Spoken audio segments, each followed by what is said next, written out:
Ready? Okay, thank you. Greetings, we're here for the Thursday, November 12th, 2014, Sherborn Board of Selectmen meeting, and we'll start by asking our town administrator to read the agenda, please. Thank you, Mr. Chair. First, we will vote to approve or amend the agenda. Wednesday. And I recommend amending the agenda to remove the appointment of tree warden as we chase down a few details. So delete the whole section in the agenda under boards, committees, business. And then public comment period for 10 minutes. And then one-day liquor license for tastings catering. And then Leland Farms next steps, which is a discussion of Sherborn Community Housing Corporation status. And then for departmental business, we'll look at budget and warrant development updates. We'll see what notices of intent have come in and look at proposed capital items. And then under the administrative update, we have an action item tracking sheet, a goals of objectives tracking sheet, and a capital items tracking sheet to hand out. And then review the meeting calendar, set the next meeting for November 20th. And then upcoming meeting topics, we have continuation of workshop items, Leland Farms next steps, and group insurance commission. And approval of minutes, and then approval of warrants. And then once we finish all that, we'll break into a Board of Selectmen workshop to discuss the community center lease. Okay. Do we have a motion to approve as So I move amended? as amended, yes, move approval as amended, including the day of the date. Okay. You're just in time to second the approval of the agenda, Paul. Okay, we have a motion and a second, and a vote. All in favor? Okay, great. So the agenda is approved. I just wondered, Mr. Chairman, if you could explain for the public how a workshop differs from a regular open meeting? You'll have our town administrator can explain it to the public. The intent of a workshop is to let people know that there aren't things really that are going to be voted on, that they discuss things in a workshop setting, so the discussion is supposed to be more free outside of a meeting. And then they decide things that will have to come back as an agenda item for a vote. But the intent is not to be passing things in the workshop setting. But is it still public? Yes. Yeah. Thank you. Yeah. Thank you. Yeah. It's all public. Okay, great. Now we have public comment, and we have Mrs. Tyler and Mr. Taylor. So we're gonna go out of alphabetical order and start with Mrs. Tyler. Sounds like a law firm. Go. I don't need to go, oh my God. Yeah, you do. You do. She signed in first. She did. Hi, Susan Tyler, not Taylor.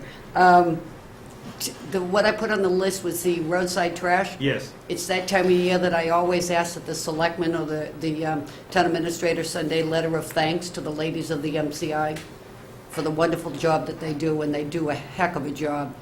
And in conjunction with that, the roadside mowing that's been taking place is fantastic, and it's certainly making the job easier for these ladies or anyone, including myself, to pick up roadside trash, because we have a huge amount of bittersweet, poison ivy, and knotweed all alongside the roads. And if that's, Hunting Lane is a wonderful example of some of the trimming that they've been doing. And the sight lines are better, but also you can sight lines for the trash. Okay. So, but if we can get that letter out, I'd appreciate it, and I'm sure they'd welcome it. So I'm sure, David, you could Yes. propose something for us to sign the next Yeah. meeting or something? You want to sign? Oh, I don't know. If we don't need to, you can sign it. Okay.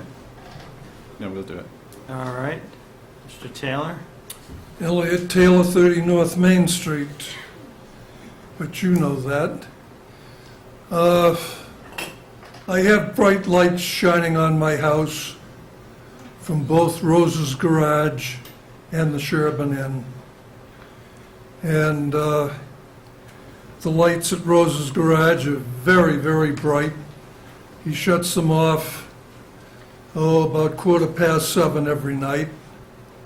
I've called the police every night for the past couple of weeks complaining about the lights at Rose's Garage.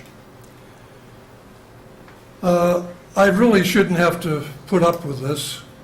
I'm sure if they were shining on your house, you wouldn't put up with it. and I really don't know just what I can do, other than get a rifle and start shooting them out. But We don't talk about using weapons at this meeting or any meeting. okay, then put a chain around them and pull them over with my car or something. But it's very exasperating. I've been complaining about the Sherborn Inn lights for many, many years, and the lights shine on.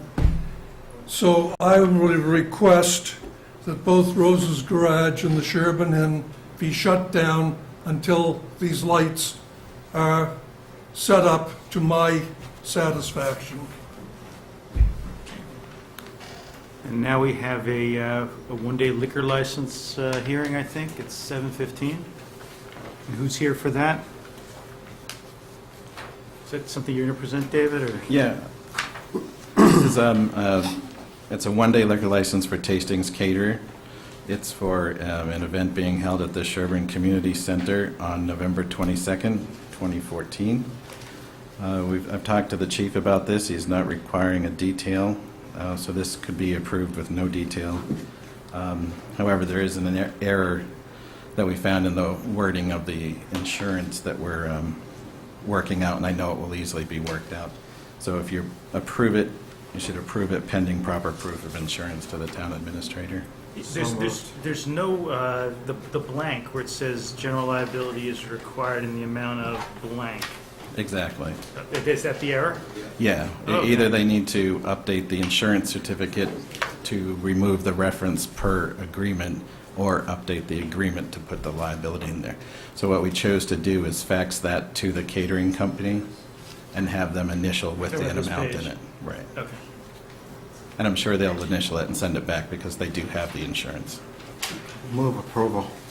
Yeah, I second. For discussion, I understand the chief, there's no detail required, and that's great, but wouldn't the police chief sign off on this anyway?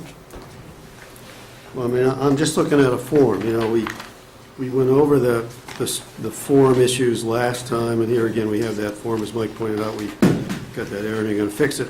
The forms also say that we have a copy of the liability insurance certificate, but we don't have that in the package. So I hope that we really are careful about the details of the form of what we're being asked to approve going Right. forward. If you want to, you could approve it with the condition of the police chief sign off on that form. I mean, I don't want to make a big deal out of it, but maybe I'm wrong. This is the forms that we're looking at, and as part of our approval package. And it is, we sign a certificate, right? Is that correct? We sign the one-day certificate, and the chair signs this page that doesn't have all of those items attached. Yeah, Right. and I think that is not a statutory requirement for the chiefs to approve, so we, at some point, I think probably when we have the more general policy discussion, Yeah. we should talk about whether we want to use that form, whether we want a different form, whether that form is for certain events and other forms are for different events, and I'd be open to suggestions on that, but my understanding is this is just our form, David, right? It's not something that the statutes require, it's, No, that's our internal okay, form. all right. Okay. I had helped to develop this form, but I had 4 signatures at the bottom, which I guess have fallen off over the years. Okay, well, so we can What would bring the, that back and... The building inspector, and I think the Board of Health. Well, we should talk about that on the policy discussion Okay. instead of, with respect to this particular one, don't you think? Oh, I've already We already moved. moved it, yeah, we already have a second. Yeah, a second. All right, any I'm ready to further vote. discussion? Nope. All right, all in favor? Okay, so that's with the condition that that insurance clause is filled in, David. Okay, thank you. Okay, good. Next, we are Did we talking- sign anything? I think we will. We don't have to sign it tonight, I don't think. You Well- should. No. There should be a folder that the chair has. No, I didn't have the folder on that. I think she put it in the folder to fax the insurance. Okay, well, we'll get that. If we need to sign it tonight, we can sign it tonight. So this is a discussion of the Sherborn Community Housing Corporation status And David, why don't you, I know you gave us a nice fact sheet as backup in our packet. Sure, sure. If you remember past discussions, we were proceeding with the assumption that the Board of Selectmen are responsible for making the appointment, and there was a town council opinion that we received that was basically saying that appointment is good for another, from the last time it was made, which was 2012, would show that the appointment for the designee to the Leland Farms Board of Trustees would be expiring June 15th, 2015. And through that process of looking through this and talking to people, all the original documents state that this corporation that was formed, the Sherborn Community Housing Corporation, was the entity that was responsible for naming that person to the Leland Farms Board of Trustees. So there were a few options that were brought up, but it seems the most palatable option and the one that seems to have the most agreement with council and those involved is to reestablish the Sherborn Community Housing Corporation and have those members review the issue, work with town council to reestablish the corporation, and then vote to appoint, or vote to turn the authority for making that appointment over to the Board of Selectmen on a permanent basis. And then it would be up to the corporation on whether they wanted to dissolve at that point. So town council just is looking for, since this is an outside entity basically, town council is looking for the Board of Selectmen to approve them working on this case to bring back the Sherborn Community Housing Corporation and make sure all the paperwork gets filed, and work with that entity until they can get to the point where they vote to make the Board of Selectmen the authority for naming that appointment to the Leland Farms. Okay. There are a number of people here. I don't know if they wanted to comment on that. Well, we could certainly, yeah, I think we could have discussion up here and then throw it open to the public. Yeah, no, it all makes good sense to me, and the only comment I would have is there is a suggested motion.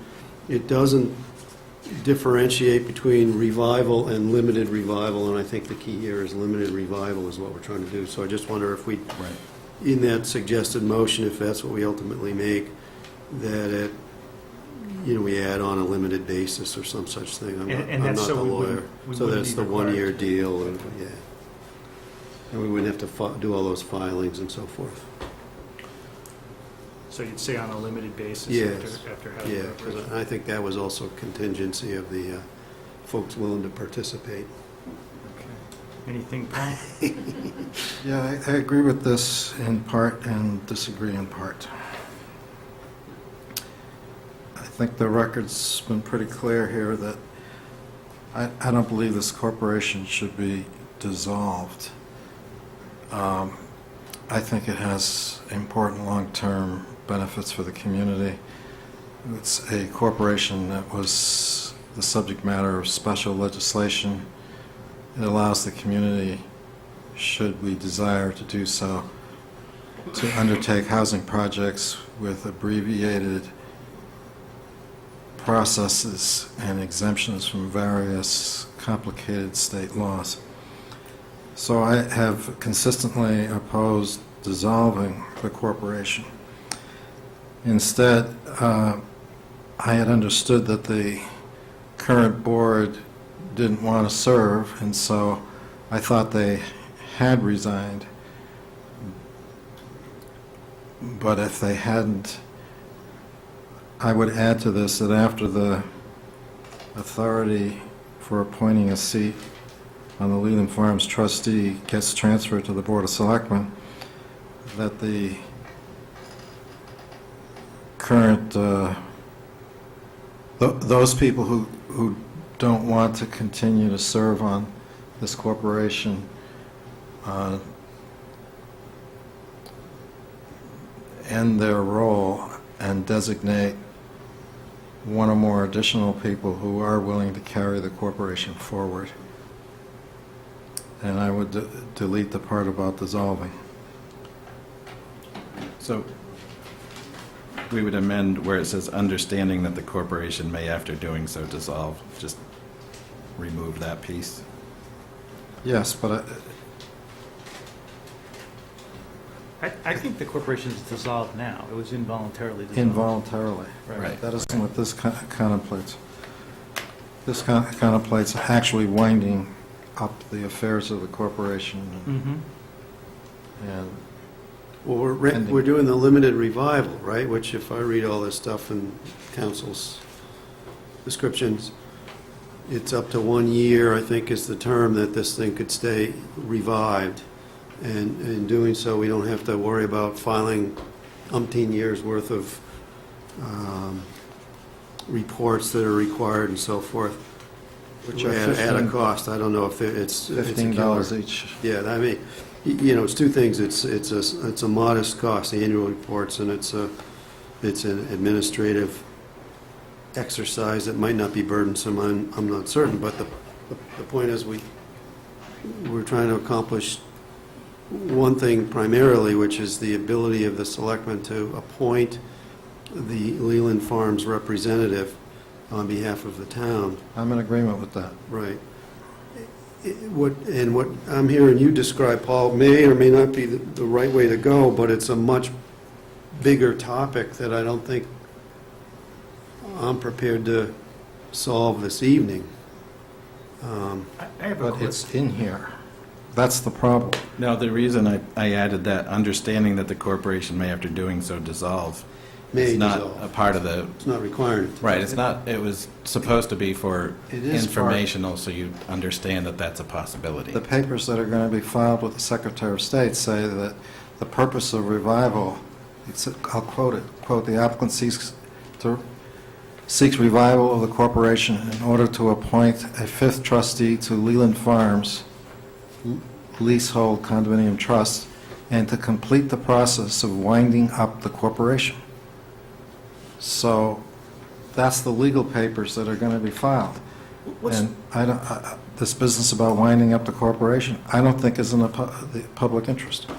Paul, what's the special act you're referring to? This says the corporation was established pursuant to Chapter 180, and your concern has to do with special powers that this corporation has, presumably under a special act. Yes. But I've never seen that special act. It's never been part of our discussion. It's not referenced in any of the organizational documents. That's between you and the town administrator. Well, it's not really between me and the town administrator. You brought it up. I'm asking you what it says. If the paperwork's incomplete, the paperwork's The incomplete. paperwork's not incomplete. There's, as far as I know, there's a special act about Woodhaven, but I wasn't aware of a special act about. There's a special address act about this. this corporation. There may even be two special acts. Why would it not be referenced in the Articles of Organization? That's what I don't understand.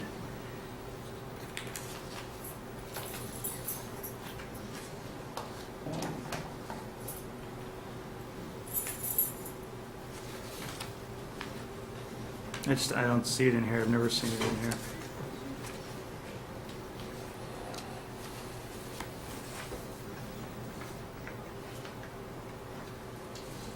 Does anybody, Corey or Bob, are you familiar with the special act? Can you tell us what it says, or? I was not aware that there was a special act. Okay.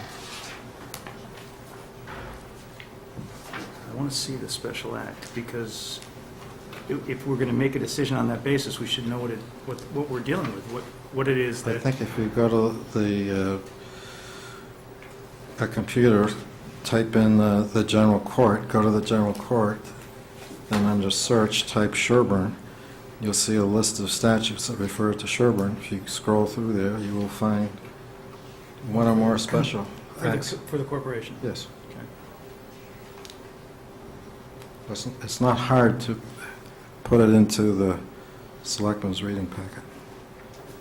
I did not see it in any search. Town council did not turn up a special act. That's why there's nothing in the packets. Paul, would you be able to proceed on a limited revival basis by striking that one clause About dissolving? about dissolving or winding up the corporation, which would then allow us at least a year to sort through all these other things that you're you think we should do? That would work with the motion, but the paperwork that's proposed to be filed, No, well, I'm saying striking What's the on the corporation? paperwork to be filed, striking that clause on the signature page there. Right under section 9, yes, section 9. if we So I'd struck take it out that of one the- clause, take it out of there as well as out of the motion, that allows us to have a limited revival, accomplish what we need to do, and provide us a year or less to get through some of these issues, work through these, your concerns, Paul. And maybe Corey seems to have her hand up, she might have some insight. What this isn't, this is paperwork from the corporation that you would be authorizing town council to work with the corporation in filing. Yeah, we're not approving any of that, we're just approving a motion. This is for background information for us, and Paul's indicating that he would want to see them stay in existence because of the special act. I'm indicating I want to see the special act. I don't know what Peter's indicating. I want to learn more. It seemed pretty simple to me what we were trying to do, but now it's more complicated. So Corey, what, you had something, Well, I think that we are retreading the same problem, the same ground that created the problem the first time around, which was that the trustees at the time of which I was one felt that their intention was to dissolve the corporation, and it was kind of an after-the-fact activity that kept the corporation in technical existence and confounded the problem. We had no idea that it had been continued, and it wasn't until the paperwork we started looking at the paperwork about the transfer of the appointment authority that we realized there was a problem. I think that there are 3 trustees who are willing to deal with the limited revival. I keep calling it resurrection, but that's because I work for a church. A limited revival. But it was quite clear to me when the 3 of us discussed doing this that we had no interest in doing a longer revival than a limited revival. And in fact, we're concerned that we would wind up getting sort of trapped in a longer revival with the same issue continuing that exists now. And all we're looking to do is to have a clean handoff of the appointment authority. And I asked the question of town council, I asked the question of town council's office, if there were indeed benefits to doing an additional project under the terms of the old SCHC versus the new, and the answer I got was, we are unaware of that. I don't know whether they investigated it further, but I think you're going to have some reluctant trustees who are not particularly interested in pursuing this if it is not a limited revival. That's why I suggested that the trustees should, not trustees, the current board of directors should resign and should designate someone, one or more people who are interested in housing and going forward with using this corporation for that purpose. We are interested in resurrecting it long enough to have the appointment power clearly passed forward. We're not interested in being responsible for recruiting additional trustees or continuing the life of SCHC beyond the year it will take to clear this up, the appointment authority. That's pretty much where we were 10 years ago. This is almost a repeat of the same conversation. Well, exactly. And I can't say that what happened 10 years ago particularly served the town well. There has been no additional project that has come forward, and it has created problems with the clarity of the appointment power. And I don't particularly want to participate in repeating the problem. The creation of a designee will solve the appointing problem. That could have been done 10 years ago. It can be done reviving it now and getting it done. The part that I'm dissenting from, I agree with transferring the appointing authority to the Board of Selectmen. The part that I'm disagreeing with is dissolving the corporation. Peter, have you suggested deleting that last clause? Is that what you? Well, I was looking at Section 9, but I think that's not up to us, is what I'm hearing. We're just directing town council to move forward. Presumably, when she moves forward, she would reflect our wishes of striking that clause in Section 9 of the application, yes? If that's our wish. If that's our wish. I want to see the special act first, and David, did you find the special act? There's an act in 1979 authorizing town of Sherborn to transfer certain land in said town to the control of the Board of Selectmen and to convey said land to Sherborn Community Housing, Inc. for the purpose of providing certain elderly housing facilities. That's Woodhaven. Yes. Oh, I read the wrong one, I'm sorry. We may have used it for Woodhaven, but I think we used it for Leland Farms. Oh, that's the one. And it included in it an exemption from prevailing wage, an exemption from bidding laws, a whole variety of, I mean, that's Of great. good things. If we've got that. so But how would that change whatever we're trying to do tonight? Just to know Because it that would for give us you a to see vehicle the into the special future. action. Yes, future I- development. The only one I Yeah, that's see. Woodhaven. And to me, so there's- I see voting this means that's it for housing in Sherborn. Well, it is, but we could always create another, We'd have to Entity. go back to the legislature. I see. So instead, I don't want to authorize the town council to file a document that says, wind up the Yeah, corporation. yeah, okay. want that strict. So I would like to have a motion then that asks town council to find that special act and not to file anything until the special act has been presented to and discussed at the Board of Selectmen's meeting, so that we would authorize the corporation to be revived on a limited basis, but without reference to this form. And we would ask town council to identify and bring to a meeting the special act that Selectman Durensis references, so we can have a further discussion for purposes of, further making our wishes known as far as the corporation. Can I add to it that we actually transfer we have the revived corporation transfer the appointing a power for the trustee to the Board of Selectmen? So Yeah, I get think that done. that's in here too, but yes, that's So right. revive the corporation, transfer the power, and deliver to you the, And have town council identify this statute so we can have a further discussion about whether it makes sense to have that corporation continue in existence with different trustees or a different trustee, or whether the initial sense here that it should just dissolve is appropriate.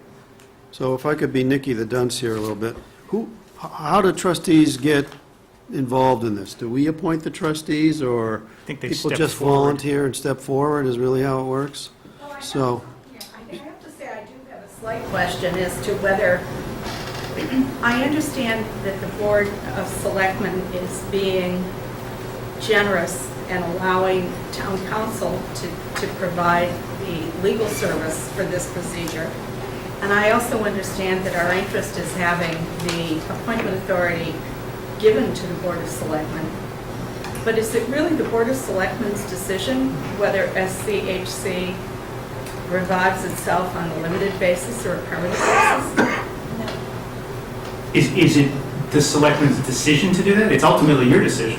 I know. But if it's never revived, Well, I'm wondering, we had this difficulty before in that we thought we were dissolving, and after the fact, it turned out we had not. And I'm a little questioning about how that happened, first of all, and secondly, we don't particularly want to repeat it. And third, I'm trying to understand clearly what the arrangement is as to who makes these various decisions. well, if we have a special act that creates special authority in this corporation that can do good things for the town, my recommendation would be that we figure out a way to keep that corporation alive. I think that's Paul's sense. If we don't have that special act, then I just want the appointment authority. And I think that's something that everybody up here wants to see done. So the only open question, and you know, frankly, we're trying to do this, I think, so we can speak mostly with one voice in terms of what the selectmen are looking for. The only open question to me is there a special act that creates special authority that the town had the legislature adopt for purposes of creating this corporation, and which the corporation might want to think twice about before it dissolved, given that there may be some value in it for the town, and you know, the corporation is doing the town's interests, and so that's the question. And if there's not, then I don't see why there's any reason not to dissolve. And if there is, I would think that you'd want to be relieved of your duties as soon as possible, and collectively, we could figure out a way to make that happen. If we couldn't make it happen, like, I take your point, which is that you'll just dissolve anyway.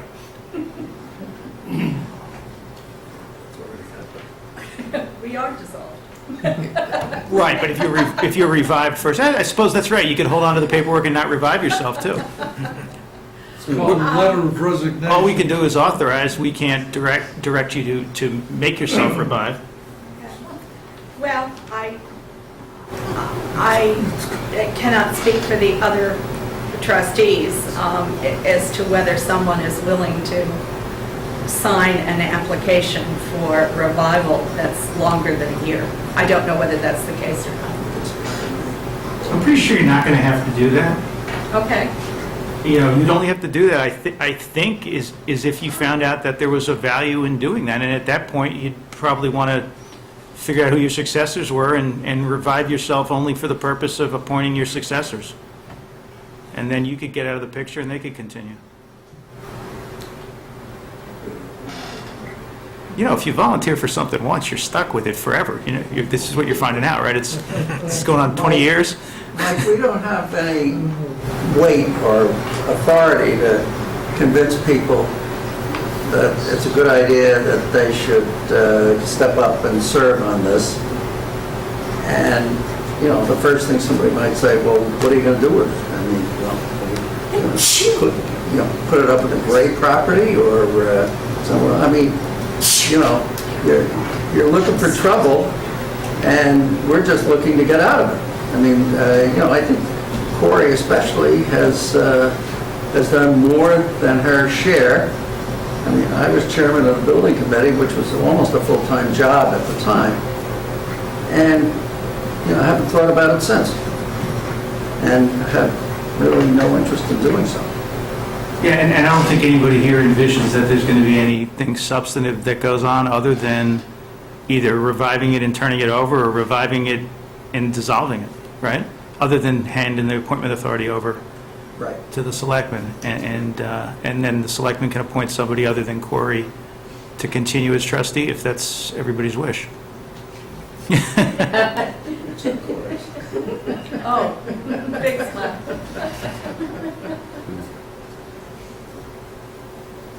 Yeah, I mean, for me, part of what the challenge Bob was describing in terms of roping people in to stay involved is really, it relates to what is the value of having this? And we can't tell them unless we know what the act says. Well, I guess so. Maybe that act will tell us that. Maybe, I'll be surprised, and just from what I've seen so far, from where I've sat at various tables in this big room here, I would say Sherborn hasn't done a good job being in the real estate business, so I need some convincing, so that's where I'm at. So I look forward to seeing the special act. I'm anxious to move the ball forward, because if nothing else, we spent a very challenging evening one night with some various residents of the town who live over at Leland Farms, and we need to address some of their concerns. So the sooner we can do that, the better. Oh, I agree. So what's the motion? I don't think there is a motion other than to wait until we see a special act, right? We have to defer, right? No, I don't want to defer. I mean, Well- they came here to get this done. Well, so just what we talked about then, we're editing this motion to authorize town council, That's yes? all it's doing is authorizing town council. We can't, To move forward. So you can do that even without seeing the special act. yeah, we could do that. I mean, you Oh, personally. personally, yeah, yeah. Oh, okay. No, I want to do all this. I just want to, you know, Paul's raised the concern about a special act. I don't know enough about it to say I'm going to ignore that concern. So I think the best way to to figure out what that is ask town council to, find the special act or tell us there isn't one. So to Corey's point about whether we even need to authorize town council or suggest town council does the revival in a particular manner, i.e. the full revival or a limited basis, maybe we don't want that in this motion. Well, I think we do. Certainly I do. Number one, if we revive it one way, it's going to cost some money. Who's going to pay the money? Presumably So- us. So we're back to, I think, being on the same page. So what if, Number two, go ahead. I certainly do not want to vote to authorize town council to do a dissolution. Right. My thought was revive it for a year. That should give, and ask town council to So we're on the same page. provide a copy of the statute that So do we you, just had here. so why don't we, I can take a crack at this motion, or So- you can. Yeah, no, I had something. I move and authorize the board request and authorize town council to work with the existing, what do you call it, officers, trustees? Of the housing trust directors? The With the directors. revived. Well, to work with the Officers and the directors. officers and directors of the Sherborn Housing Corporation to take the necessary means to revive the corporation so that the corporation can meet to vote to turn over the authority for appointing a seat on Leland Farm trustees to the Board of Selectmen. Delete that next clause and say, and also request that town council determine the existence of a special act relating to that corporation, and if she identifies it, to bring it to the selectmen for further discussion about it. Second. We have a citation for the, did you write down the? Well, I'd rather not cite it in case that's the wrong citation, right? I mean, if we only cite that one. I'm pretty sure that citation was Woodhaven. Okay. So let's just, you can give Barbara a call, Paul, and point her in the right direction if that's going to help her. I've sent it to them requesting them to research and identify. Okay. All right, so we have a motion, we have a second. We have any further discussion up here? Just want to respond to that the act specifically refers to the Sherborn Housing Corporation, that taking town land, giving it to the corporation so the corporation can develop it. Whether it was used for Woodhaven, I know it was used for Leland Farms. That's why the Leland Farms trustees are concerned. It may have also been used for Woodhaven. It may have been used for other things that the town was doing. So the reference to the fact that we're almost certain that the act refers to Woodhaven misses the point that the corporation is referred to by name in the statute that we have a citation to. So we know that there's a statute. Okay. We'll ask town council to find Just that get you a and copy, describe it yeah. to us, yeah. All right, so do we have a motion, do we have a vote? Need second, so I'm ready to vote. All in favor? Okay, great. Thank you. Thanks for working with us, Corey and Bob.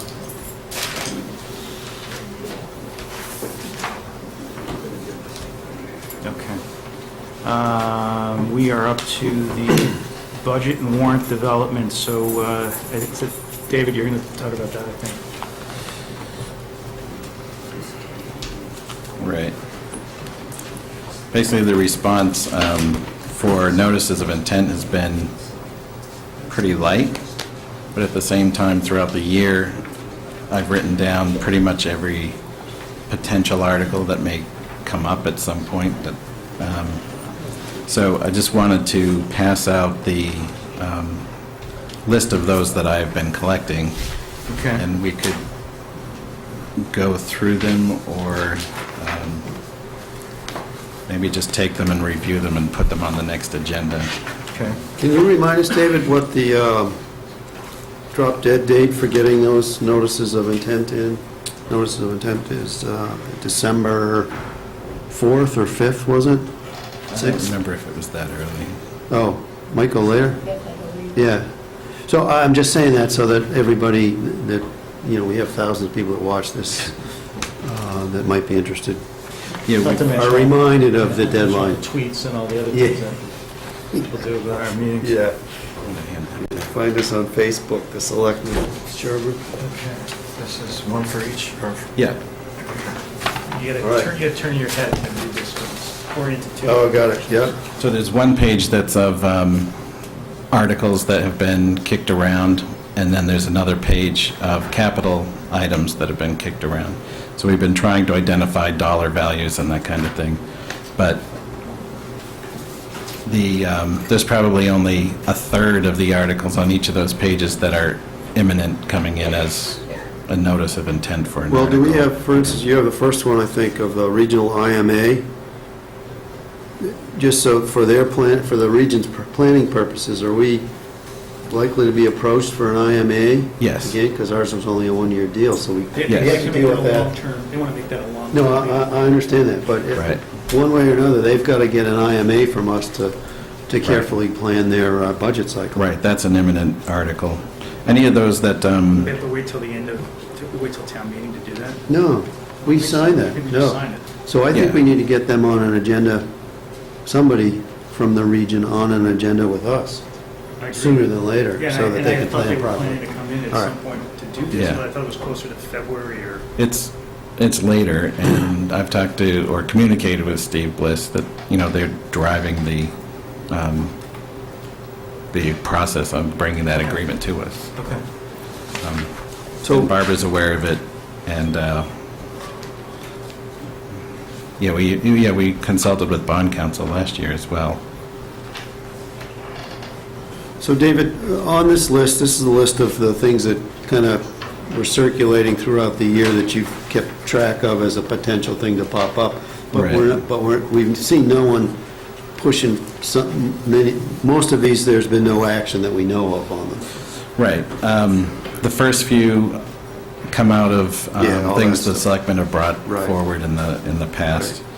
There's a dog kennel bylaw and leash bylaw was talked about at one time when there was kennel activity in town. Yeah. A charter. Who- Go ahead. So, I guess what I'm looking for is a better understanding if there's a need to proact with those people who might have raised it, just as a reminder, hey, are you, whoever was talking about the kennel, dog walker, leash bylaw, or whatever, as an example, just as an example for discussion. That's me. Okay, That's because under state law, if you have more than 4 dogs, you have to get a kennel license. But someone went to the place where you get kennel licenses and they said, we never heard about it in Sherborn. And so, okay, I don't want to get into the particulars, all I'm really looking for is, so in that situation, do we think David should be contacting Paul Durensis because he had suggested doing this to see whether Paul Durensis or John Doe wants to move forward with something and needs the selectmen or some of the planning board or somebody to put forth the article that was so near and dear to them at one point in time. I think we should proactively, Yeah, we know that a lot of these need to be done. And some of them may have been abandoned. yes, right. And we're not going to, if we do nothing, then it's hit and miss. But if we systematically go through this, Well, so for example, even just this one, Paul, this example where you're describing something, I'm not familiar with the issues or all of that, so it suggests that to the extent we do want to either push something forward or help ensure that something gets pushed forward that we think needs to be pushed forward, I would certainly welcome a better understanding in a brief fashion of what the issues are on these various things. David, what would be helpful, I think, is for next week to have the items that are numbered up top in order with a line beneath and anything that hasn't been proposed but you think is still active listed below, and put little parentheses afterwards if you can identify who it is who thinks they're going to bring it in. Okay. If it's stuff you think that we might want to do, maybe, we need to go through that next week and decide if we are or are not interested in setting a place for that. Okay, the intent was to get them in that checklist, Sure. and Yeah, great. I bounced it and took a picture of my screen. Okay, all That's right, well, what, so for next week. And similar to with the capital items, I mean, you've got a nice ranked priority here, so we can organize them in rank order and kind of figure out what we've got and what we don't have. Can I add one to the list of, what are we calling this? This is the proposed warrant articles, right? Yeah. Or potential warrant Potential articles, yeah.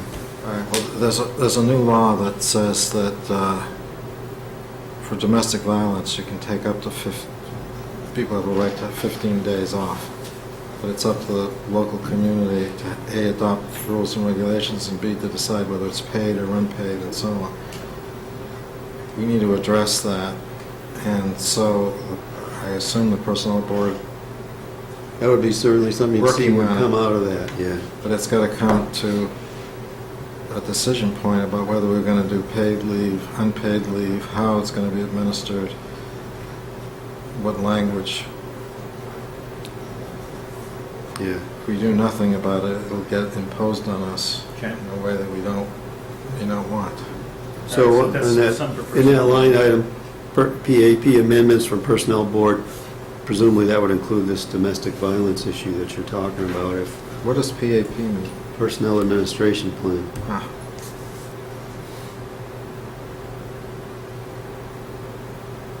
For those of you new to town government here.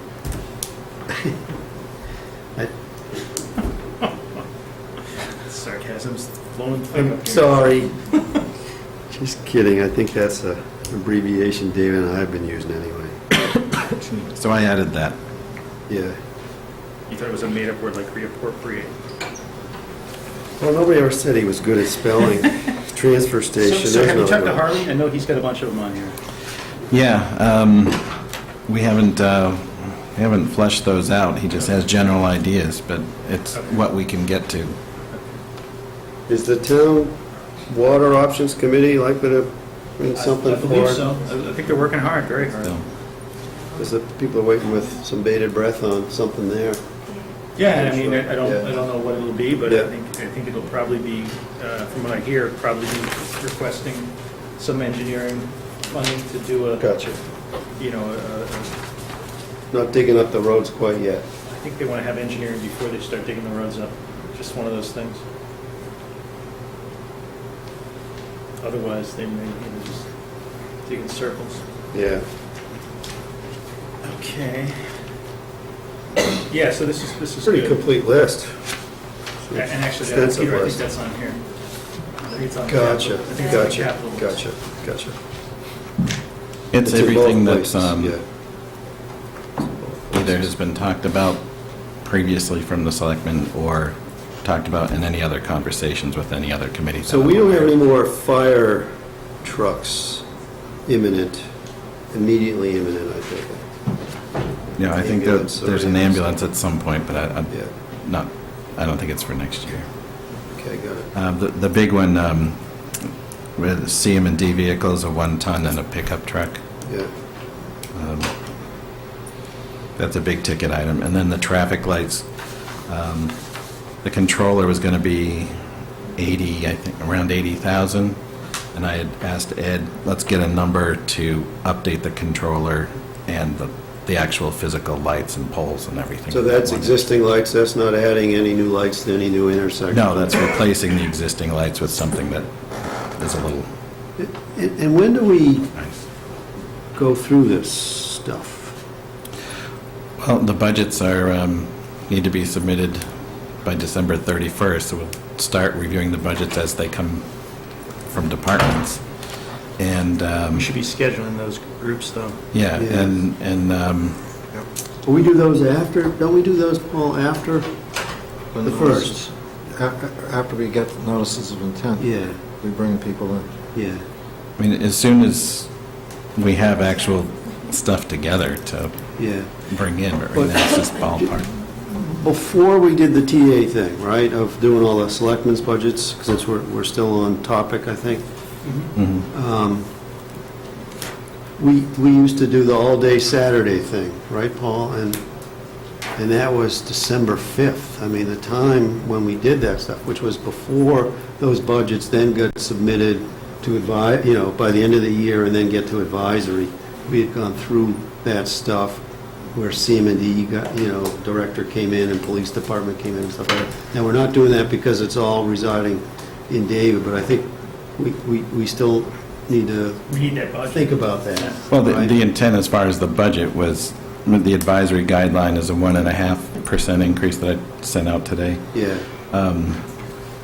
It's to identify, to bring in those people who have an issue with meeting that 1.5%, so you're focused only on those, not necessarily, and one question I had on that was for where advisory's letter talked about, they had four major objectives, it seemed, and one was incorporating real overtime budget numbers for the police department. And the key Right. question is whether that is built into the 1.5% or it's in addition, because it's going to be somewhere in the nearly 100 grand range to, it would blow out the 100. it would blow out the 100 right away, yeah. So we got to get that clear from advisory and what they're thinking on their guidance. Well, I think It'd be cheating if it's trying to. Well, I speed think it in up. that letter that it looked like they had a pretty healthy reserve in their back pocket, which I Yes. assume is to be whittled down going to those kind of items. Well, I just hope we get that clear, that the 1.5, that for the overall selectmen's budgets, Right, which I think should have at least one other piece added to it, right. is, does not include the extra police overtime. Okay. We need to be. Just going back to sort of the big picture thing, meeting with the department heads and reviewing their plans for the upcoming year was a very useful exercise. Yeah. Even though we have the town administrator doing the numbers, there were a lot of policy decisions being made as part of it. And while those translate into numbers, the budgets that we were creating were not just funding the departments, but we were looking to see, and the board was invested in finding out, changes in policy type of goals Yep. that a department would want to do. So if a department came in and said, I want to do the same thing as I've done the year before, and the year before, and the year before, that in itself is a decision that the status quo is fine. It may be that we want to go, I remember, for example, the discussion with a CM&D director about doing things in-house versus privatizing. How much did you want to privatize? If you privatize, you don't have the impact on OPEBs. There was a whole discussion that we are missing out on, because if all of these discussions are being done with the town administrator, our policy-making piece of it isn't Factored in at all, yes. factored in to the same extent. Yeah, I think you're right. I think we had like David provided us good information last year, and that was our first go-around of the new approach. But I'm not sure we achieved the right balance of the new approach versus our input in the process, as you just described. So that's something we ought to think about, and where that falls into our scheduling here, because, the train's rolling here pretty quickly. Right, right. And I know David did all the legwork, for example. You did a ton of the legwork to get to what was presented to us. We had a couple of iterations or some open questions that you were Right. keeping us informed, pretty well informed of, with some of the particular larger budgets, for example, where there was some swing that you had to do amongst departments Right. and so forth. Well, it might be useful to have David work with a department head, come up with a proposed budget, and maybe a whole package of budgets, but then have them come in one at a time with David to say, here's what the police department is going to do next year.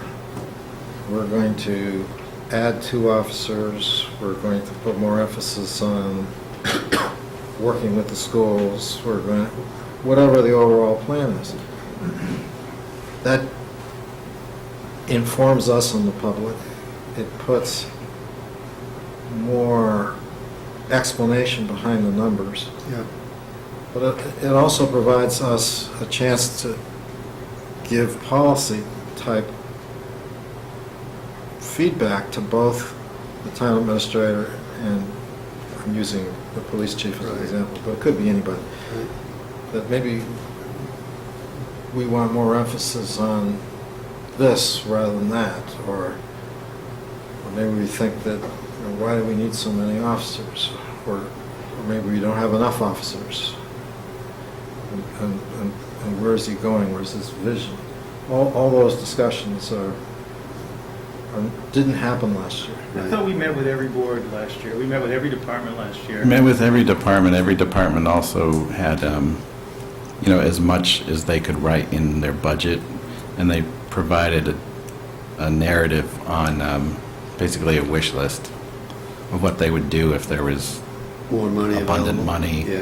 or they're supposed to identify ways of saving money or doing something differently to generate some other sort of revenue to offset the cost. Or so there were a few narratives that were submitted, and those were part of their budget. We saw that, right? We saw that as a board?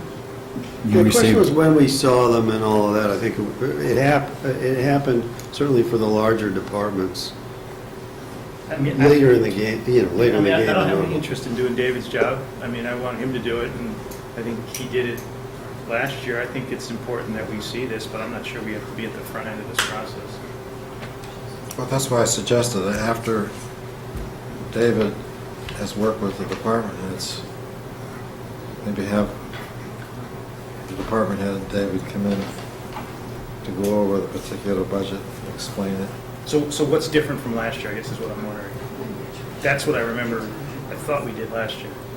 are you saying that you want to review the budget with the department before it gets submitted December 31st? Yeah.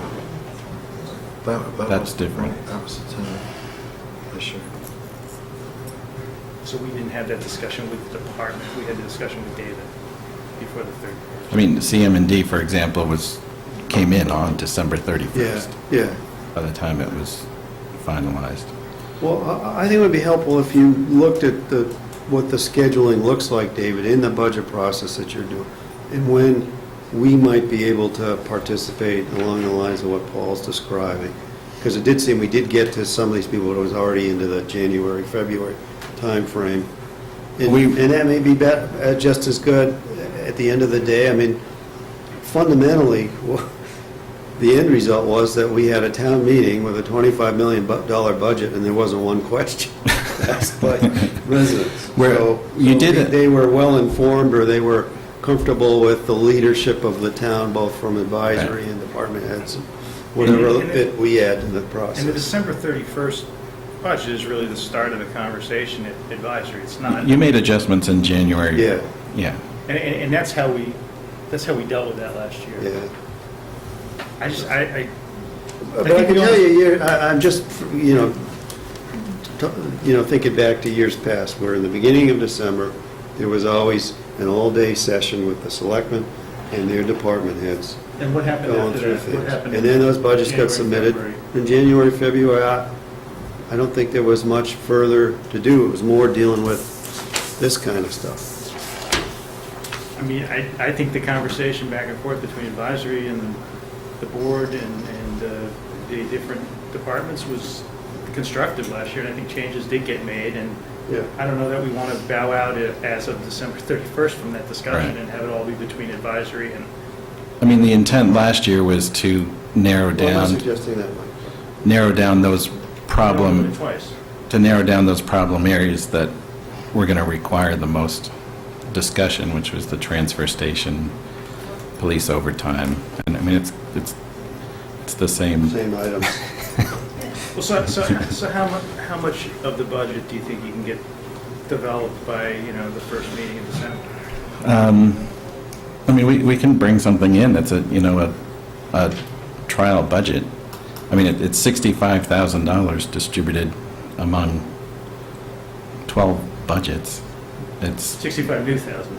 yeah, I mean, you're not talking about allocating a lot of different money. You know it's going to, CM&D and Police Department are going to take, it's going to take a lot of looking at numbers to get them, well, you're not going to get them to fit in those Those two departments would be numbers. the ones that we'd want to have in front of us. I don't know about too many of the others at this Right. stage, unless you're doing something innovative or really different in terms of buildings. Right. You know, but, And and I- the fire, that's more capital, you know, fire department, that's more capital. And I think last year, as we scheduled them to talk about the articles that were related to their departments, they talked On about their their budgets. budgets at the same. That's, I think, how we do it. Well, on the issue of buildings, I ran into the guy who runs the Green Communities program, and he was telling me there's been 4 funding rounds, and that Sherborn didn't participate in the those. last 3. And yet are our buildings so, are they all done? That they don't need, I mean, does Sherborn not need Grants for energy savings. anymore? Is that all done? We're still trying to spend the original money, as far as I know, that was approved from the other grant. I think the next project is solar on top of the fire department, possibly, which is, I think we have a meeting on that next week. But we have been looking at the Energy Committee, But kind of that oversaw the funding was implementation of all basically, those. in the state's mind, was like year 1 money. Year 2 money would be another 100-something we never asked for. Year 3, we never asked for, because we're still back on year 1. If we haven't spent year 1, I can understand it's hard to ask for your next payment when you haven't used your first payment. But I would guess, from a policy point of view, that more could be done on our buildings than is being done, and there's more Mhm. money available for those buildings than this money available. The state is How do we making. go about, I mean, somebody has to apply for the money in some fashion or other, and they have to have identified Something to do with something something. to do with the money, which puts you back to some volunteers on a committee that is not fully staffed right now, Well, right? I'm talking about the Versus budget us. process. Okay. One of the beauties of the old system is that we had everybody in, and so we'd come to buildings, and we'd have this kind of discussion. This conversation, yeah. But it's not even on the agenda, so it's not even the appropriate discussion to have. But at some point, we'd have Yeah. the issue of what do we want to spend on buildings, and for what? Then when we go through what it is, then we discover that some or all the items are fundable by state funds, because we're a green community. And then that would lead to, well, it's not funded by the current grant that we have, but Phase 2 or Phase 3 or Phase 4 that's out there would give us the money to do that. So at least maybe we could make some progress. But if you don't have an organized and systematic way of looking at what your spending needs are and what your funding sources are, then we as a board aren't providing the policy direction that maybe we should. I'm not understanding how it is we're not getting that from David and didn't get it from David last year. I think we did. I think we had that information last year. I'm not sure what you think we're missing. I mean, Well, having sat through the meetings, you weren't on the board when we had those meetings. well, I was on the board last year during budget season, and Right, but we didn't have the system that Peter was just well, the describing. system that you and Peter just described involved the Board of Selectmen having very hands-on involvement with each of the departments in their budget process, the way you just described it. And I thought thought we were getting away from that. I thought that's why we had a town administrator. I thought he was the interface with the departments, and we deal with the policy, and the town administrator reports to us what his recommendations are, and we ask him questions, we get information, and we make recommendations. I mean, I don't want to go back to the old way. I mean, that's not, I thought we were heading the other direction. No, and I think that there's some balance that last year was a learning experience, would you say? And I think that I think you got a better handle on it and the timing and all of that sort of stuff, and I think you have a better sense of the types of things. Like, I think Paul's describing something valid. Mike's absolutely right. We don't want to be doing the budgets in the nitty-gritty way, but the opportunities to have these good discussions with the department heads and ask them the questions, just human nature. We're not going to ask those questions unless they're sitting in front of us and we're looking at their budgets. But I think they all came in. Yeah. I really hear this as a discussion between whether we should do this before December 31st or after December 31st. I don't disagree that we should talk with the department heads about what their plans are and talk about the budgets. I just don't know that we need to do it in the next month before the first budget. I don't think we'll be able to do it the next month, Yeah. practically speaking, yeah. Right, and I also think we have almost more, we have almost more ability to set direction, set policy if we're presented with something that we can react to rather than trying to create Direct it in how the it's, first place. yeah. So should we move on to the next topic? All right. So I'll get these in a checklist form. Thank you. And it probably does make sense to start coming up with a schedule of when people are coming in, because, I mean, it's only a couple months away. Yeah. We've been talking to them. All right. Which is this? This was in the packet. Oh, that's the next I item? think that's what you just handed out. David just handed these three out. No, What you were handed out was the budget under the under the budget department stuff. business. Oh, so what's this? This is the next. This is the Town next topic. administrator, Okay. I've been trying to, and once a month, hand out an update on action items. Yep. And, so I don't know if you want to take those and walk through them or discuss them later. Look at number one is invite committees to Board of Selectmen meetings. There you go. How'd you get that on there so quickly, David? Which one? The invite committees to Board of Selectmen's meeting. Been on there. There's more. Yeah. This one is the capital projects that we've Yeah. Oh, the status of give you them. an, Yeah. Great. an update on those. What's different from the last time? Can you just update us on what's changed? Well, the fire department HVAC is done. It's paid.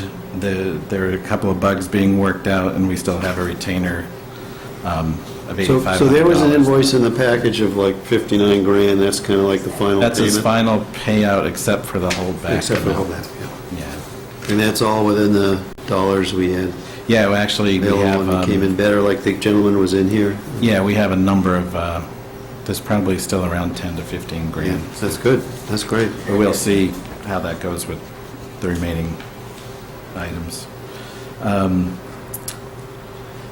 The fuel accounting software was installed. I don't think that was up.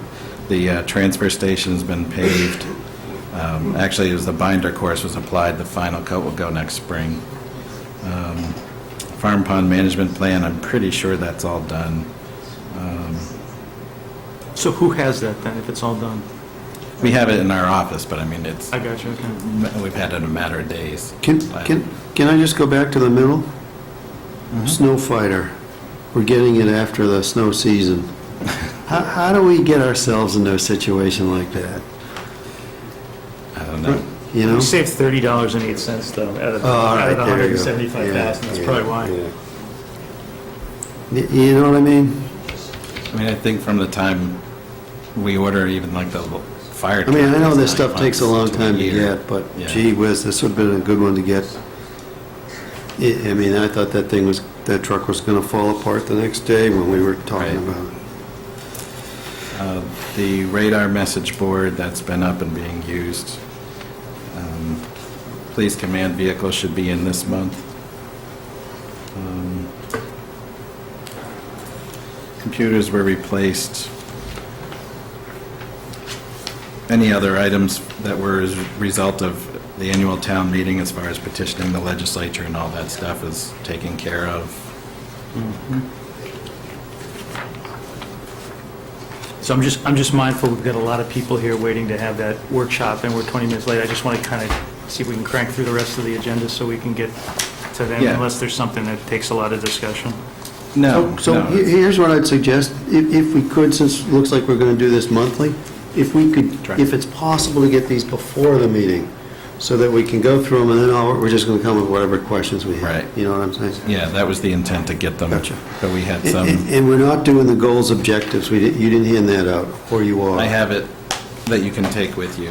Okay, because when I take it with me, I tend not to look at it You want an after email? the fact. No, Oh, I okay. want it, but, and I'll try to look at it, but Right. I always look at it before the meeting, is all So I'm this is saying. just an explanation of the goals and objectives of what documents actually exist now, Yep. and what I'm recommending Thank you.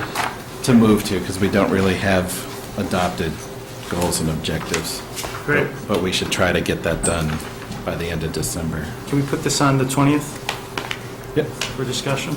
Everybody okay? Yeah, that's good. That's an important conversation to have.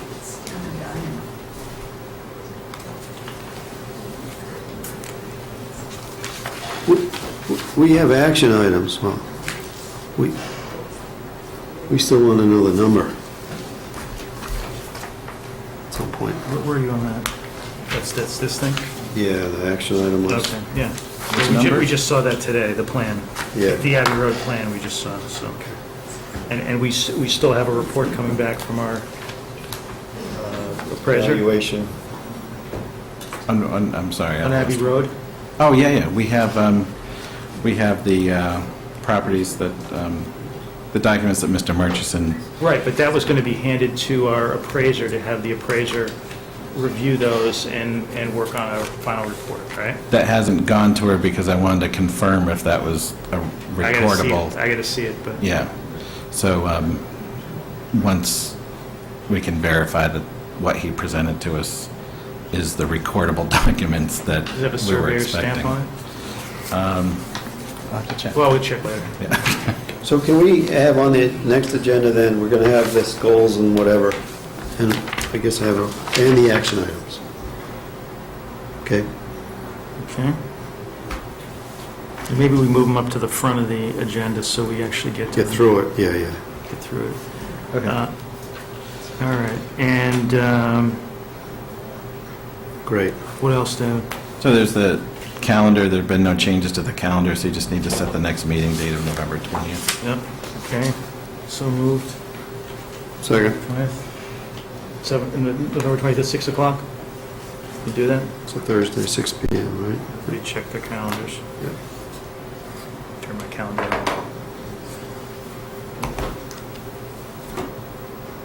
I mean, it looks like we're getting into weekly meetings, basically.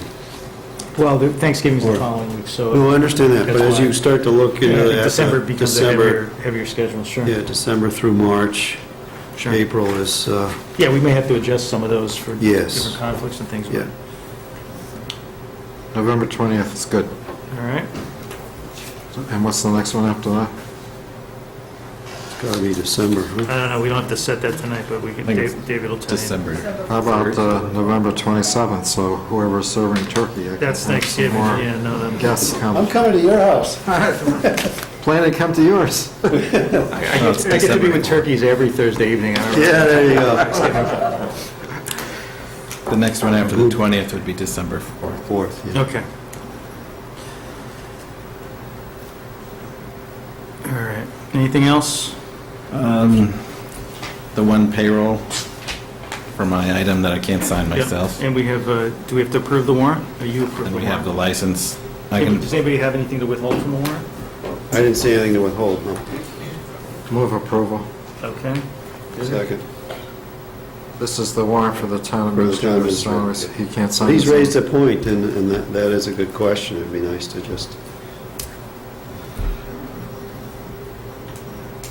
I've argued with town council about including it on, that the contract that the selectmen sign basically is approval to pay that out, but she has a different opinion.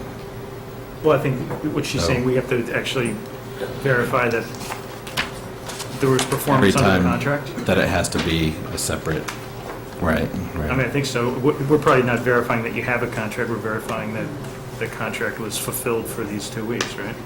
Right, State law for, I mean, I'm comfortable doing this, this isn't, okay. do we, he had a motion. motion second, all in favor? Okay, great.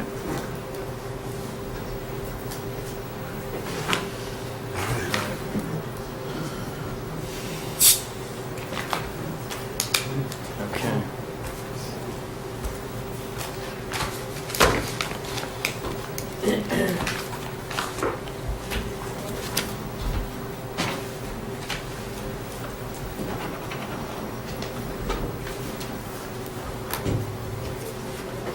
So the next item is the Board of Selectmen workshop.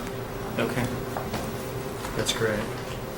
I wanted to make one comment, which was just to tell people who may not have been there, we had a great Veterans Day event yesterday, organized by the Veterans Committee, and Doug Brody and Mike Kickham was there with the Scouts, and the Pine Hill School chorus sang, and there were papers presented by an elementary school student and a high school student, and there was a very moving speech by Colonel Hoke, and there was, other very significant presentations and discussions, and it was all over in about an hour, and then everybody ate food that was donated to us. So it was a very nice event, and it's become an annual event, and I think the Veterans Committee in particular should be commended for doing that for the town and for the veterans. And I think Diane should as well, because she's the, she makes it all, helps make it all happen. Okay, so we're on to the workshop. Do you guys want to move up closer, or we going to just yell back and forth, or how do you want to do this? Depends how good, depends on what they have in their hands, you know? Might throw stuff. So David, did you have an agenda for this part of the agenda? In other words, is there a, No, do you basically, recommend any kind of a structure to this? I know you had a meeting with Frank. right, this all came out of some discussions about a permit a couple of weeks ago, and the selectmen asked that I meet with Frank and the board, and we met and to talk about different issues and the lease, and took a tour of the facility, and I've requested a number of documents, and they're getting those to me, and they provided some already. So as far as this discussion focusing just on the lease, there's a $1 each year that gets paid to the town, and that's paid in full. But that's the key point for us to discuss, right? Right, right. And there's another issue on the rent that's as part of the lease. It tells how they're supposed to pay the town, but the documents that we were given show basically, a negative balance. So. Yeah. Well, there's not a negative balance, right? You're talking about there's no income for a year, so Right, they don't right. have to pay the percentage rent. Right, Okay. right. Right. But, so my confusion was when looking at how the 990 form, the federal form that shows a lot of numbers, relates to the pro forma that basically, that you had sent to me in the email. So I'd like to first have them explain that spreadsheet that was emailed to us.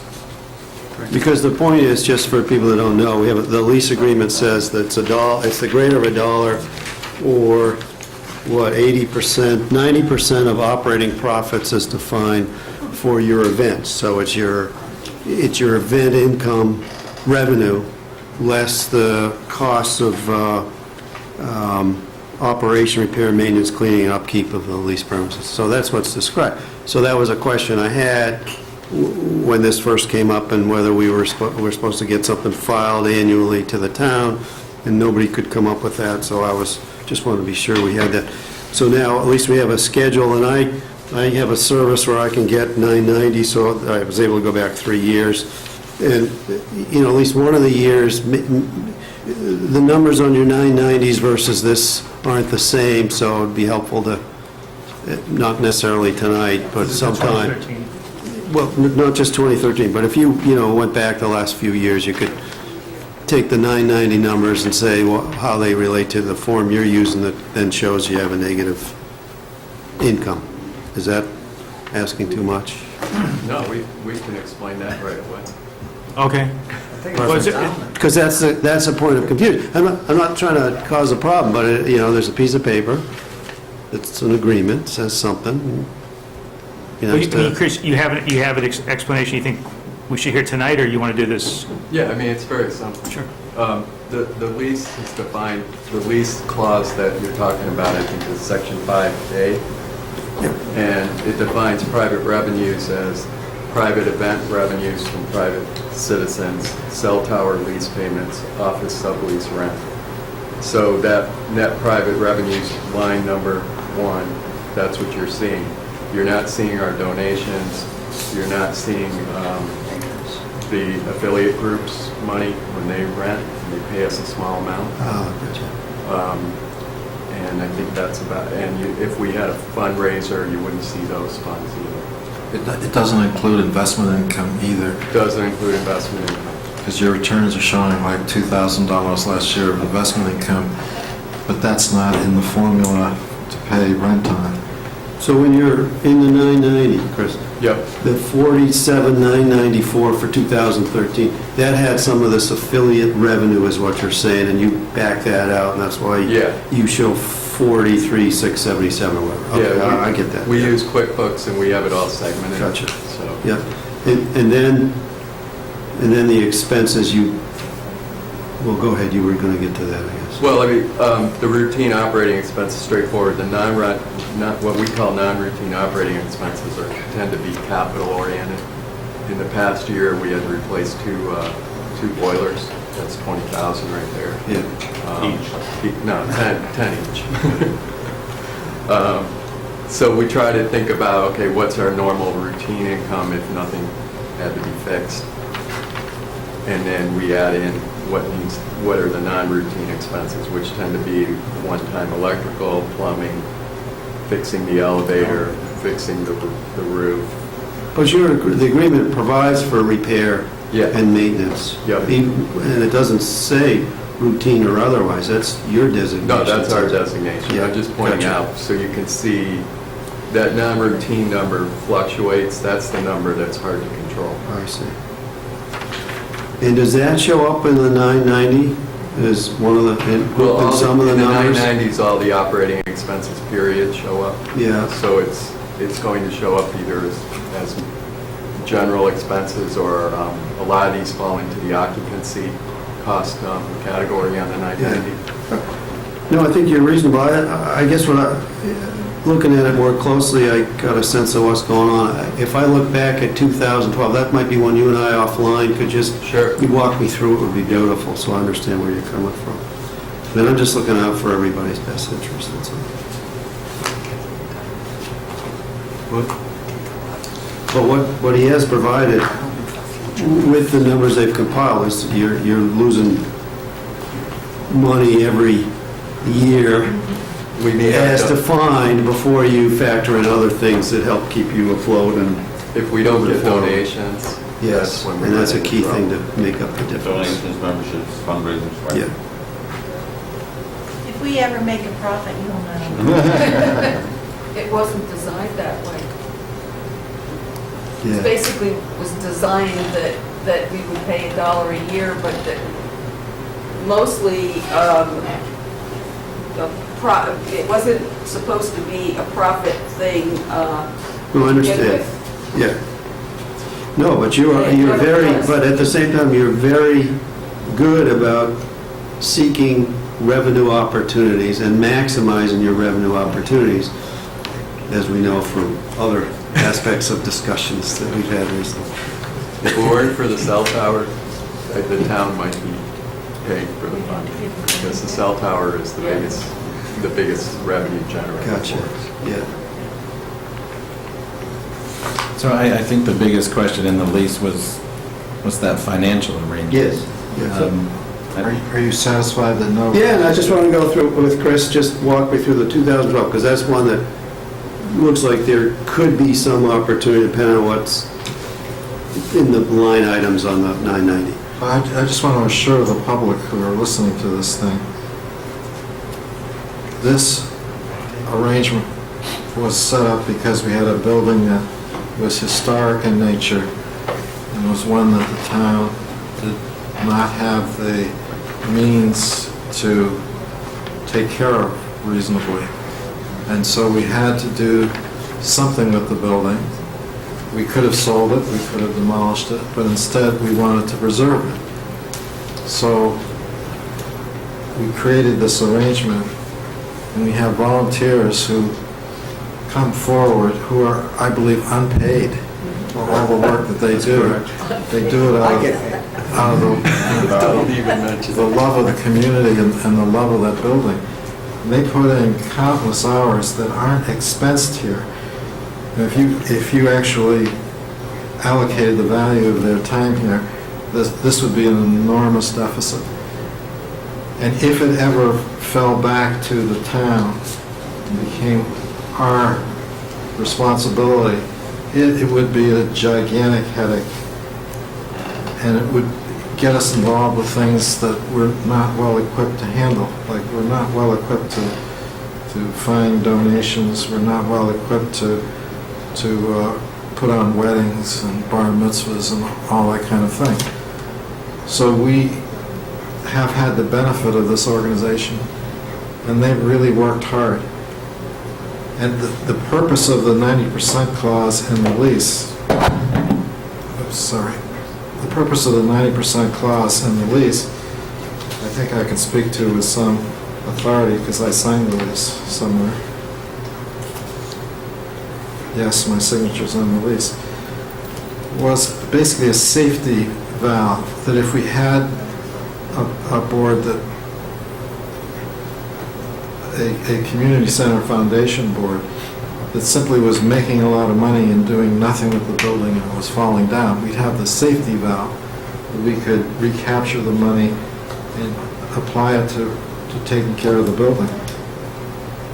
But for anybody who's walked through the building and looked at the building, it is beautiful. It is well maintained. My hat's off to all of you for what you've done to that building. And when you compare it over time, going back to the 80s and looking at it now, a lot of tender loving care has gone into that building for the benefit of everybody in the community. So I for one, am very grateful for everything that you all have done. And there are lots of other people who have been on the board and are no longer on the board but have volunteered time over the years. A lot of people have put a lot of effort into making this thing work. There is no rent due here. And I think if you check back 20 years, you'll find there never was any rent due. I'm sure we see that schedule. So, From what I saw from, first blush, I just saw the 1 year, and I just asked if we could, have we gotten anything? If we hadn't, what are we doing about it? Well, I mean, That's why I want to. we had lots of questions about this, about things, and we just should walk through them. I know, Frank, you probably had some discussions with David, but are the liquor licensing processes in the works to kind of have a straightforward process that everybody's comfortable with? Is it? Well, we still need to talk about that. We primarily focused on the lease, I would say. And I'm working with the chief on trying to develop something that we're in agreement on. Then it will go to Frank and then... Yeah, I'm not just talking about the police detail issue, I'm talking about overall, that we know we have compliance, we know what the rules are and aren't, that there's some handout to anybody who rents the hall, so they know what their obligations are.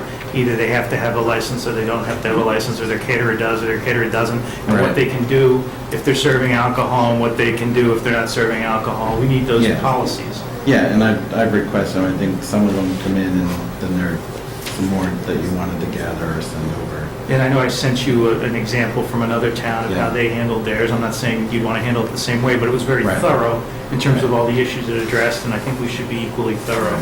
So, What town was that? That was online for Belmont. I think they had a little different situation. They actually would charge to rent a room like this even for a, as David put it, SOS would have to pay rent in Belmont, but just to use the meeting rooms. But, we're not asking about doing that, but we do think that, or at least I think that the kind of questions I just asked, they should be on a handout. So when people show up, it's not your responsibility to educate them. They're educated by virtue of the fact that everybody gets the same message every time. yeah, so I've said that I'll get their external policies, their internal policies, and then go over them with council and see make sure the bases are covered. And we can compare it with that other one that you sent me to see if there's anything that we could recommend be added, or... Sure. As far as the finances, I think that there are some other things we might want to request, just, an annual financial update, which I don't know if you send over an annual report or to the accountant, and we can put that.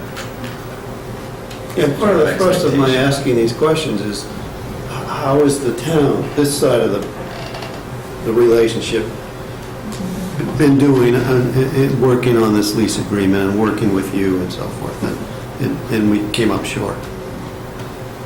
So it's a learning curve. You know what I'm talking about? In other words, lease agreement says you're supposed to give us something every year. Geez, guys, do we have what we're supposed to get every year from this organization? And if we don't, why aren't we asking for it? Right? It's not looking for a bad person, it's just, gee, we owe it to the taxpayers to do, that's what they pay us to do. I think what we focused on... Don't get paid either. is It's just what we're all paid to do, right? No, we have people that are paid to do stuff, and that's part of it. It's a learning opportunity, teaching moment. After the last meeting, I think we had some offline discussions, and you were going to work out some forms for people who wanted to contract to use the hall. I think you were going to work with council or something. Is that something that's in the works or has been done? We've always had lease agreements. I understand that, but I think you were looking maybe to beef them up a little bit or to incorporate some of these We want to modify issues. them to get a little more indemnification from the catering side. Okay. It's less the customer, it's the caterer that we want to tighten up the relationship between the caterer and us. Okay. Yeah, so just because you're not on the microphone, the idea was to tighten up the relationship between the caterer and the community center and make sure you got more protection, indemnification from them. Right, and we use our insurance carrier and council to see if that's adequate or if there's any existing liability. I think my exposure has been just making sure that the liability insurance certificate was updated each year. We haven't really had to spend a lot of time on the community center.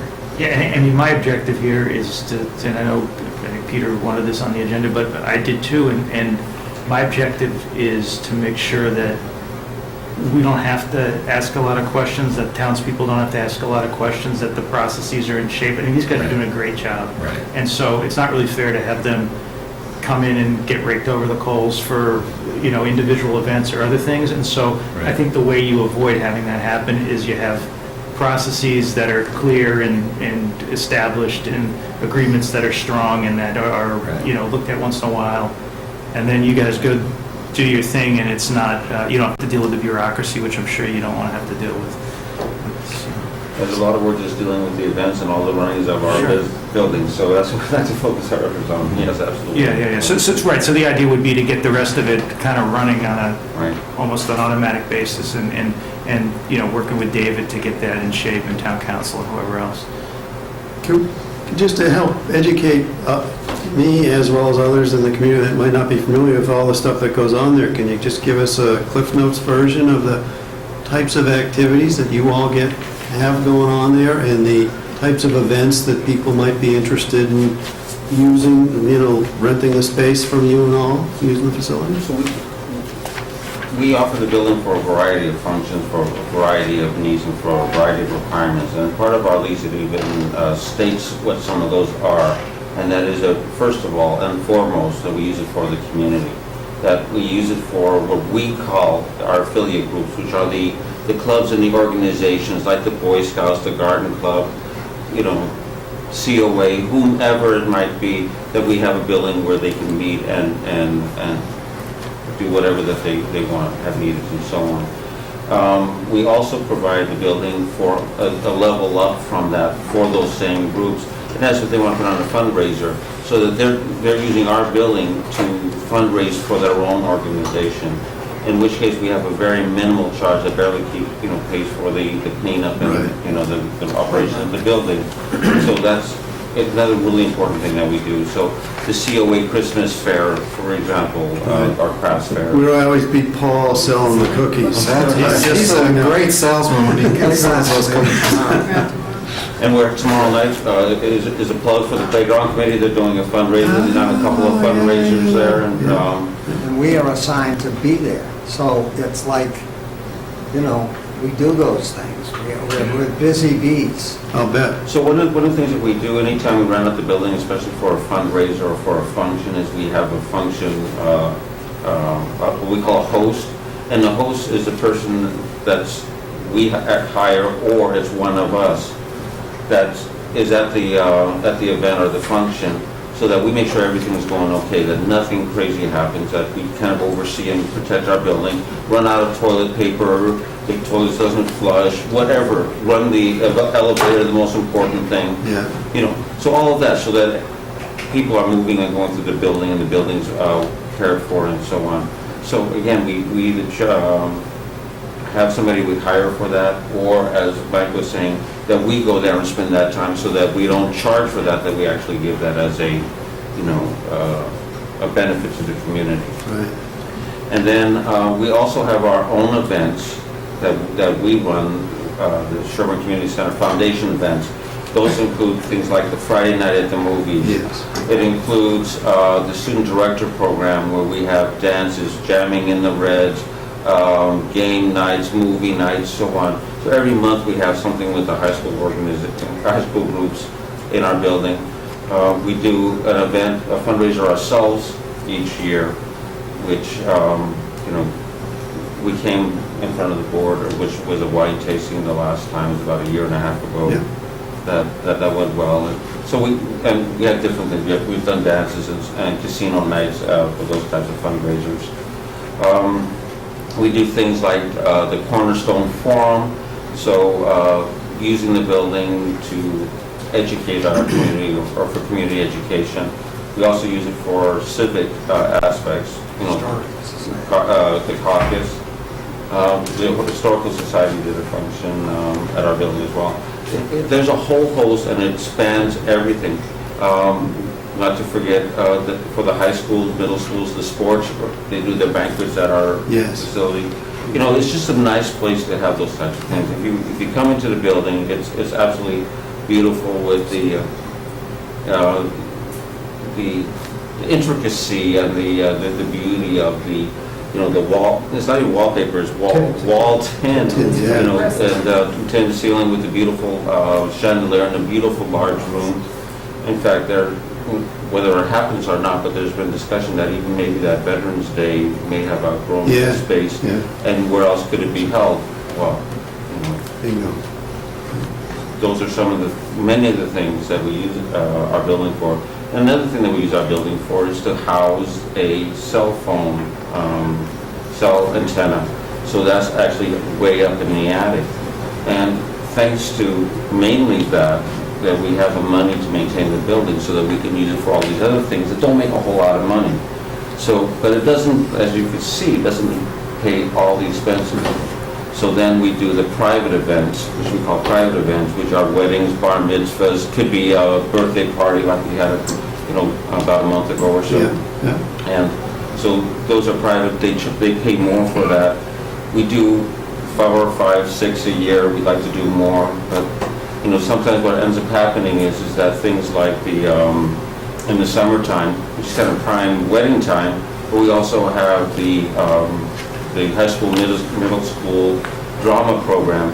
So this last summer, they actually had a drama workshop, and then after the workshop, they had a full production that they performed at the community center. And we actually just found out very, very excitedly that the person that ran it, the director of it, who left Dover Sherborn, is going to come back and run that program again this summer for our community. Oh, okay, gotcha. So, Can I just add to your list that when we need space to meet, we would meet there. I remember when we were renovating the town hall, we met there regularly, courtesy of being invited. There was no charge. We would meet, we had a regular meeting room there. The planning board met there on many occasions that I recall. So there have been governmental meetings there in addition to all these private functions. And also, the last time this board discussed it, we had a birthday party that was going on there.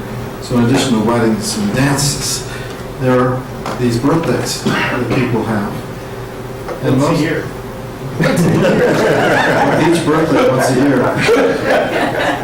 But the experience I had with the center was that most of the people who use it have some connection to Sherborn.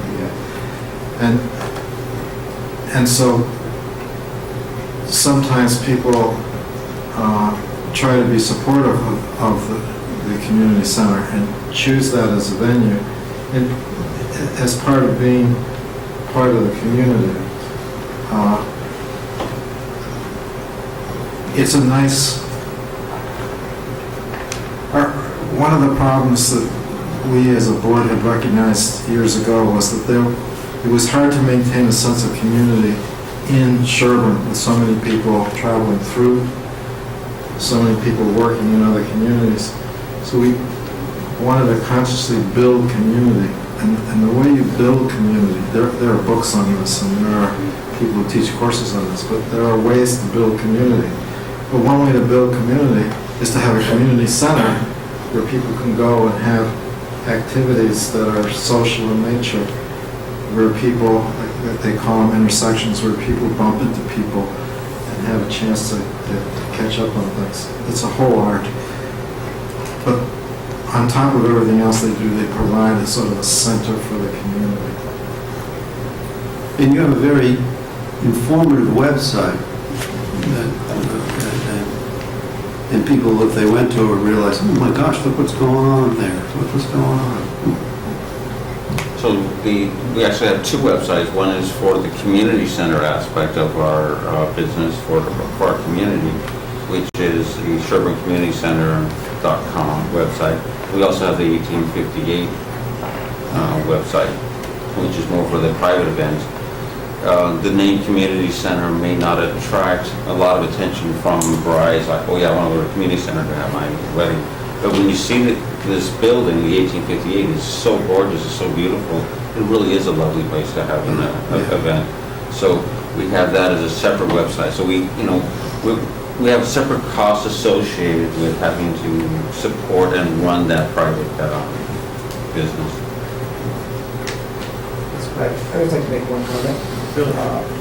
So everybody's alluded to the cell tower, and the foundation is really keenly aware that eventually Verizon may go away. And part of our goal is to raise as much money as we can to put into an endowment to keep that going, so in the event we have a problem with Verizon down the road, that we generate enough funds to keep the big going. So that's a large part of our fundraising goes towards that endowment process. Because we are aware that technology does change. We may not be as fortunate going forward. We're also aware that there's a lot of work in maintaining a building. And there's sort of like an endless list of things that need to be done. So thank you for mentioning that. If you don't mind, if I could just add to that real quickly and let you get back on your topic. If you think about your house and how much money it costs to just keep your house up, then think of your house as a 100-year-old house. Well, this is an 1858, so it's quite an old house. And we don't like using that word, we call it historic. But being that it's historic, everything costs so much more for that upkeep. So that's another thing that we have to save that money for. So not only is just losing the cell phone antenna, which we're very concerned about, there's also when the ceiling goes, the roof, we have to replace the roof, which is we're looking at within the next 5 years of having to do. So we have the money for that as well, except painting some. Our challenge right now is donations to the membership by the community.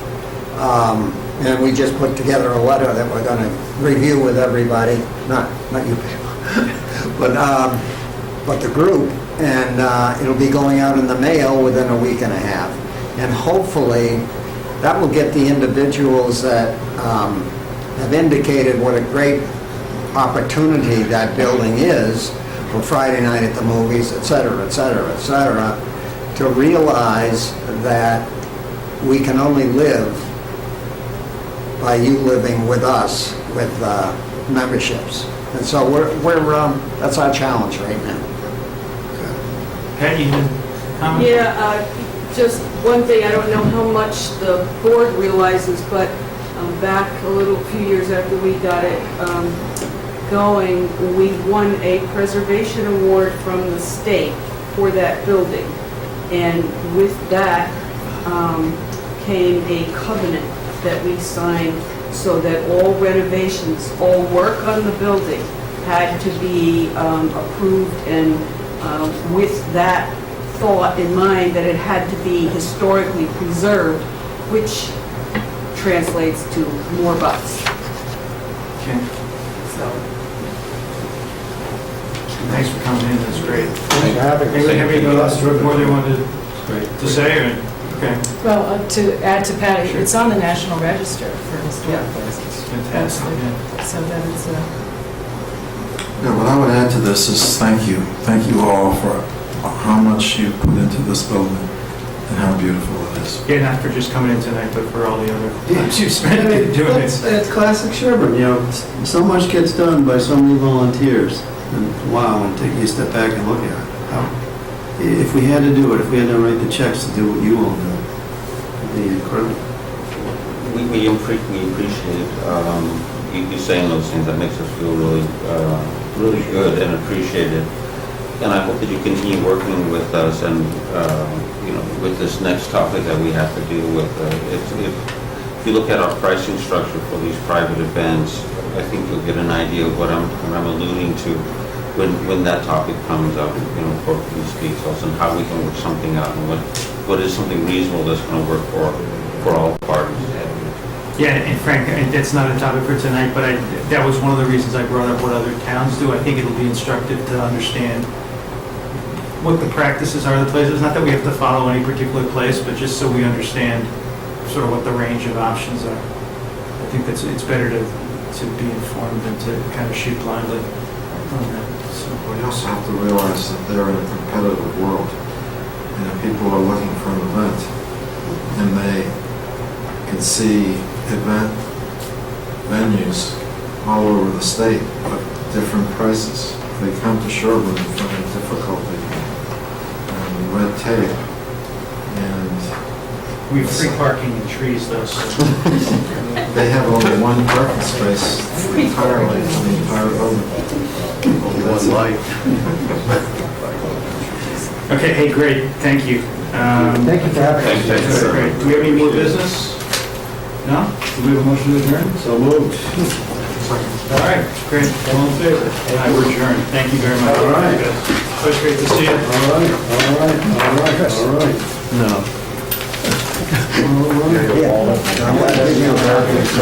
You're not on my membership committee. It's still right. I like that, yeah.